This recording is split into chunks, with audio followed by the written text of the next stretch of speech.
మహాగణాధిపతయే నమః. ఓం గురుభ్యో నమః. ఓం శ్రీమాత్రే నమః.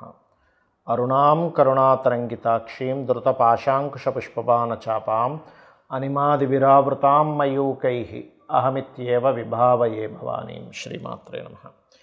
ప్రేక్షకులకి ఆ లలితాంబిక అమ్మవారి యొక్క అనుగ్రహం పరిపూర్ణంగా కలగాలని మనస్ఫూర్తిగా కోరుకుంటూ మనం ఈరోజు చెప్పుకోబోయేటువంటి టాపిక్ ఏమిటంటే నవంబర్ 1వ తేదీ నుంచి 15వ తేదీ వరకు 12 రాసుల వారికి లగ్నాల వారికి చూసుకోవచ్చు. లగ్నాలు తెలియని వారు రాసుని చూసుకోండి.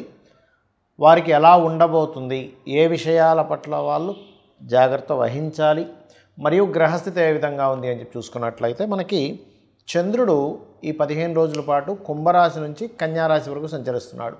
ఇక కుంభంలో రాహువు, మీనంలో శని, కర్కాటక రాశిలో గురువు ఉన్నాడు. కాకపోతే గురువుతోని మనకి గురువు 12వ తేదీ వరకు ఉంటూ 12వ తేదీ మళ్ళీ వక్రగతి చెందుతాడు, అంటే అక్కడే ఉంటాడు కానీ వక్రిస్తాడు. అలాగే సింహరాశిలో కేతువు, మనకి శుక్రుడు కన్యారాశిలో నీచపడి ఉన్నప్పటికీ 2వ తేదీ నుంచి ఆయన తులారాశిలోకి ఓన్ హౌస్లోకి వెళ్ళిపోయి తులారాశిలో ఉన్నటువంటి రవికి నీచభంగ రాజ్యోగాన్ని ఇస్తున్నాడు. అదేవిధంగా 2 విరుద్ధ ఎనర్జీస్ ఉన్నటువంటి గ్రహాలైన కుజబుధులు కలిసి ఉన్నారు. ఈ యొక్క గ్రహస్థితిని అనుసరించి 12 రాసుల వారికి లేదా లగ్నాల వారికి ముందు లగ్నం ప్రధానంగా తీసుకొని దాని తర్వాత రాశి తీసుకొచ్చి తప్పేం లేదు. ఏ విధంగా ఉండబోతుంది, ఏ విషయాలు జాగ్రత్తగా ఉండాలనేటువంటి అంశాలు చెప్తుందో నేనైనప్పటికీ కూడా చెప్పేసింది సాక్షాత్ లలిత అమ్మవారిగా భావిస్తూ ఒక్కొక్కటిగా మనం తెలుసుకుందాం. కుంభం వారి కనుక చూసుకున్నట్లయితే మీ యొక్క రాస్యాధిపతి 2వ స్థానంలో ఉన్నాడు. ఈ 2వ స్థానంలో ఎప్పుడైతే ఉన్నాడో అక్కడ నుంచి మనకి 4వ స్థానాన్ని మరియు 8వ స్థానాన్ని అదేవిధంగా లాభస్థానాన్ని వీక్షిస్తూ ఉంటాడు శని. సర్వసాధారణంగానే కుంభం వారికి ఏళ్ళనాటి శని నడుస్తుంది అనేటువంటి ఇది కూడా ఉంది. దానివల్ల కొంత శ్రమ, కొంత ఆలస్యం అవుతూ ఉంటాయి. దాని గురించి పెద్దగా ఏమి టెన్షన్ పడాల్సిన అవసరం లేదు మీరు.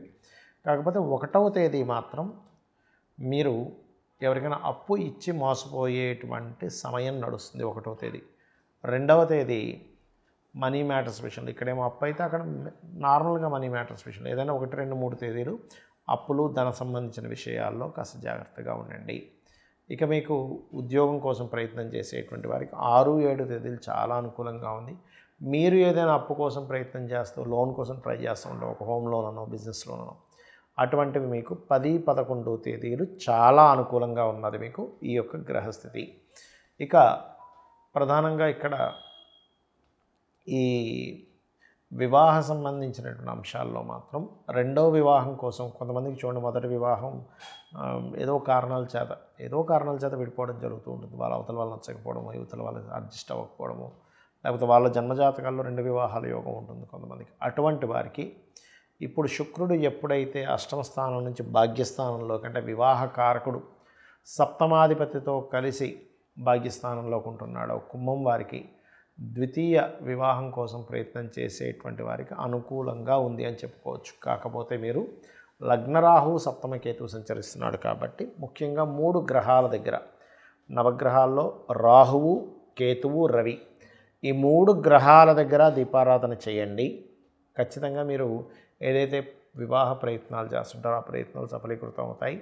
కాస్త ఉద్యోగంలో చేసేటువంటి ఏదైతే జాబ్ చేస్తూ ఉంటారో అక్కడ ఒత్తిడి కాస్త ఎక్కువగా ఉంటూ ఉంటుంది. డోంట్ వరీ, అది తగ్గడానికి మీరు కుజబుధ గ్రహాల దగ్గర దీపారాధన చేయండి. ఈ కార్తీక మాసంలో ప్రధానంగా మీరు విష్ణు ఆరాధన, అలాగే కుంకుమ కలిపినటువంటి నీటితో అభిషేకం చేయడం శివుడికి చేయండి. ఖచ్చితంగా మీకు బాగుంటుంది. మరియు మీరు నిత్యము చేయవలసినటువంటి లైఫ్ లాంగ్ చేయవలసిన దేవతారాధన కూడా విష్ణు ఆరాధన చేయాలి. కాకపోతే లగ్నంలో రాహు సంచరిస్తున్నాడు కాబట్టి పొద్దున్నే ఉదయాన్నే నిద్రలేచిన వెంటనే దుర్గాదేవిని ధ్యానం చేసుకోండి. ఖచ్చితంగా మీకు బాగుంటుంది. ఈ యొక్క కార్తీక మాసంలో మీకున్న సమస్యని బట్టి ఎటువంటి పరిహారం చేసుకుంటే బాగుంటుంది. ముఖ్యంగా ఎవరికైనా మాటిమాటికి గొడవలు అధికంగా ఉన్నాయండి, కుజదోషం అంటున్నారు, ప్రతిదీ కూడా స్ట్రెస్ఫుల్గా ఉంది అని అనుకునేటువంటి వారు ఈ కార్తీక మాసంలో బియ్యపు పిండితో చేసినటువంటి దీపపు కుందెలో దీపాన్ని వెలిగించి దీపదానం చేయండి. కార్తీక మాసంలో మీరు చేసేటువంటి దాన ఫలితం చాలా అధికంగా ఉంటుంది, గుర్తుపెట్టుకోండి. కార్తీక దామోదరుని పూజ చేయడము, కార్తీక మాసంలో స్నానాలు, నదీ స్నానాలు చేయడం అనే ఒక ఎత్తు అయితే, ఇక మరి కొంతమందికి మానసిక సమస్యలు ఉంటాయి. ఎప్పుడు మానసికంగా ఏదో ఒక ఇబ్బందిగా ఉందండి అని అనుకునేటువంటి వారు నదీ స్నానం చేయండి. ఏదైనా క్షేత్ర దర్శనం చేసుకొని నదీ స్నానానికి వెళ్ళిరండి. ఈ కార్తీక మాసంలో ఖచ్చితంగా బాగుంటుంది. అలాగే మీకు దగ్గరలో గోశాల ఏదైనా ఉన్నట్లయితే గోవులకి బియ్యపు పిండిలో కాస్త బెల్లము కలిపి బియ్యపు పిండిని తినిపించండి. ముల్లంగి లాంటి పదార్థాలు కూడా గోవుకి గనక కార్తీక మాసంలో తినిపిస్తే 100% మీ యొక్క మానసిక రుగ్మతలు తగ్గడం, మానసిక స్ట్రెస్ తగ్గడం, మెంటల్లీ ఒకసారి డిస్టర్బ్ అయిపోతుంటారు కదా, అటువంటివి తగ్గడం అనేటువంటిది జరుగుతూ ఉంటుంది, గుర్తుపెట్టుకోండి.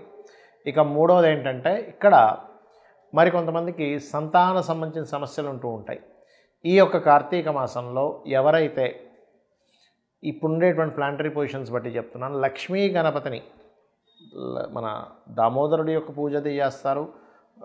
కార్తీక దామోదరుని యొక్క పూజ చేయడము ఇవన్నీ చేస్తూనే లక్ష్మీ గణపతి యొక్క ఆరాధన చేయండి ఈ కార్తీక మాసంలో.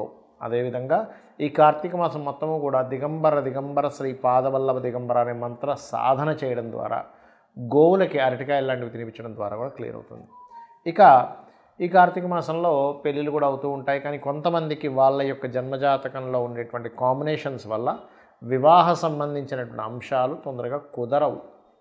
అది సప్తమ స్థానం పాడవడం వల్ల, 12వ స్థానం పాడవడం వల్ల, వివాహం తర్వాత ఉండేటువంటి విషయాలు సరిగా కుదరకపోవడం వల్ల జరుగుతూ ఉంటుంది. అయితే ఇక్కడ ఏంటంటే మీరు ప్రధానంగా నవగ్రహాలలో రవికేతు గ్రహాల దగ్గర దీపారాధన చేస్తూ లలితా సహస్రనామాల్లో ఓం కామేశబద్ధ మాంగళ్య సూత్రశోభిత కందరాయ నమః అనే మంత్రం చేయండి.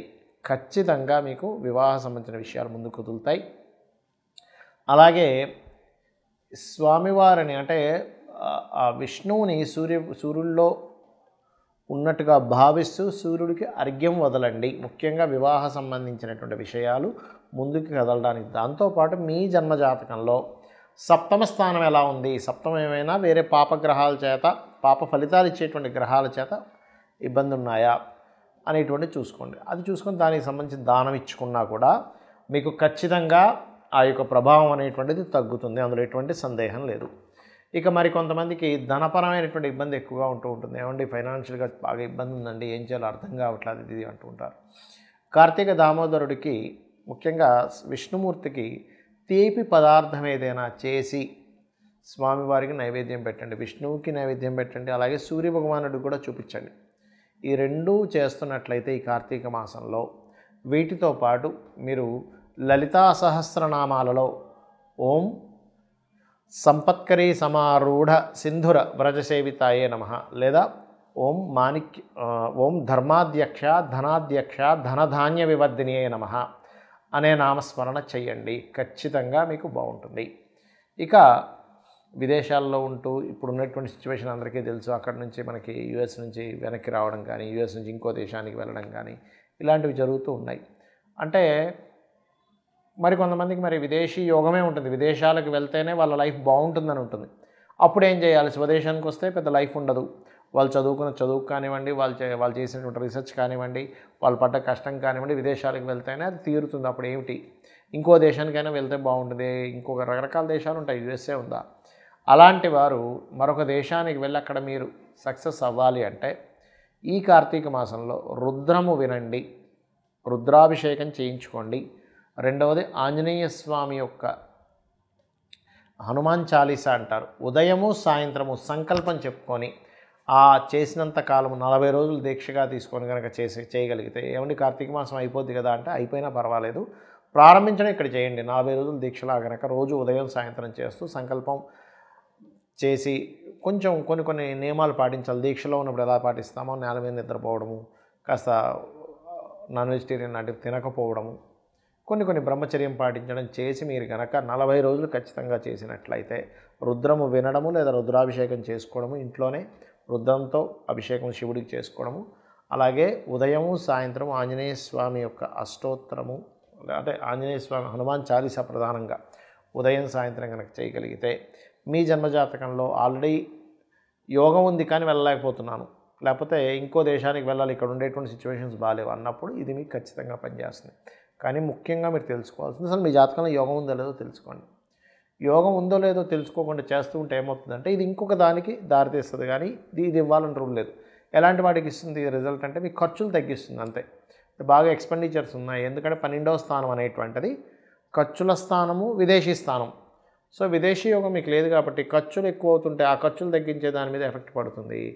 దానివల్ల కూడా ఒక పాజిటివ్ ఉంటుంది, ఉండదని. కానీ మీకు జాతకంలో ఉందో లేదో యోగం చూసుకోండి.